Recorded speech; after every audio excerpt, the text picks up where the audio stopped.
Friends, അപ്പോൾ ഇന്ന് Sunday ആയിട്ട് കറിക്കൊന്നും കിട്ടാണ്ട് ഞങ്ങൾ വിഷമിച്ചിങ്ങനെ ഇരിക്കുകയായിരുന്നു. അപ്പോഴാണ് അമ്മ ദാ ഞണ്ടും കൊണ്ട് വരുന്നത്. അപ്പോൾ എന്തായാലും ഞണ്ട് കറി വെക്കാം, അപ്പോൾ അതിൻ്റെ വീഡിയോ എടുക്കാമെന്ന് വിചാരിച്ചു. അപ്പോൾ അത് എങ്ങനെയാണ് വെക്കുന്നതെന്ന് നോക്കാം. ഞണ്ട് ഇതാ ക്ലീൻ ചെയ്തെടുത്തിട്ടുണ്ട്. അതിലേക്ക് കല്ലുപ്പാണ് ഇട്ട് കൊടുക്കുന്നത്.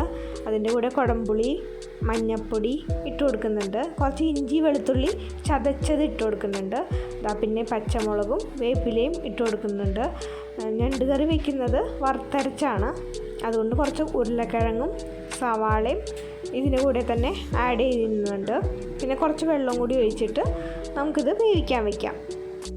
നന്നായി ഒന്ന് തിളച്ച് വരുമ്പോഴേക്കും വേറൊരു ചീഞ്ചട്ടി വെച്ചിട്ട് അതിലേക്ക് വെളിച്ചെണ്ണ ഒഴിച്ച് കടുക് പൊട്ടിച്ചിട്ട് തീ ഒന്ന് കുറച്ച് വെച്ചതിന് ശേഷം മല്ലിപ്പൊടിയും മുളക് പൊടിയും ഗരം മസാലപ്പൊടിയും മഞ്ഞൾപ്പൊടിയും ചേർത്ത് കൊടുക്കുന്നുണ്ട്.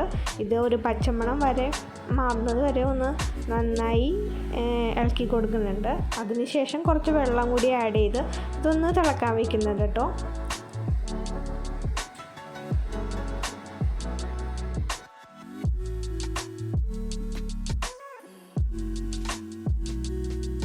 നമ്മുടെ മെയിൻ ഇൻഗ്രീഡിയൻസ് ആയ തേങ്ങ വറുത്തരപ്പ് ചേർത്ത് കൊടുക്കുന്നത്. ഞങ്ങളുടെ വീട്ടിലിങ്ങനെയാണ് കേട്ടോ, തേങ്ങ വറുത്തരച്ചിങ്ങനെ ഒരു കുപ്പിയിലാക്കി സൂക്ഷിച്ച് വയ്ക്കാറുണ്ട്. അപ്പോൾ അത് 1 ടീസ്പൂൺ ചേർത്ത് കൊടുക്കുന്നുണ്ട്. ഇനി ഇത് നന്നായി തിളച്ച് വരുമ്പോൾ നമുക്ക് നേരത്തെ വേവിക്കാൻ വെച്ച ഞണ്ടിലേക്ക് ഇത് ചേർത്ത് കൊടുക്കാവുന്നതാണ്.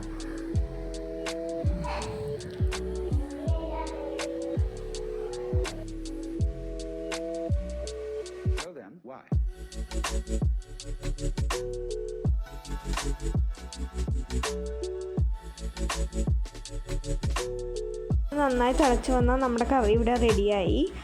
അപ്പോൾ ഇനി ഞങ്ങൾ ഊണ് കഴിക്കട്ടെ. അപ്പോൾ നിങ്ങളെല്ലാവരും ഊണ് കഴിച്ചു എന്ന് വിചാരിക്കുന്നു. എൻ്റെ വീഡിയോ ഇഷ്ടപ്പെട്ടാൽ ഒന്ന് സപ്പോർട്ട് ചെയ്തേക്കണേ. ലൈക്ക് ചെയ്യണം, ഷെയർ ചെയ്യണം, കമൻറ്റ് ചെയ്യണം. താങ്ക്